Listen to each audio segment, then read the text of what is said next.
আমরা এবার একটু বিষয় নিতে চান। আপনারা আগে দু একটা কথা আছে উপযুক্ত TID sir additional SP SPO এবং লুমিনাস ক্লাবের যে সমস্ত কর্তারা রয়েছেন, প্রেসিডেন্ট সেক্রেটারি এবং ক্লাবের সমস্ত সদস্যরা উপস্থিত আছেন। আমরা সকলকে তাদের শুভেচ্ছা জানাচ্ছি।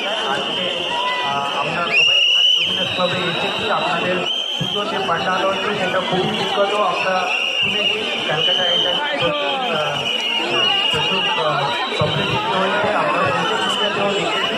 আপনারা প্রতি বছরই একটা ভালো পান্ডাল করে থাকেন, এবছরও ভালো হয়েছে। আপনারা দেখতেই পাচ্ছেন এখানে পুলিশ প্রশাসনের পক্ষ থেকে ক্রাউড মোবিলাইজেশনের জন্য মানে বিস্তারিত অ্যারেঞ্জমেন্টগুলো করা হয়েছে। আমি আমাদের এসপি সাহেব এবং এখানে ওসি আইসি এবং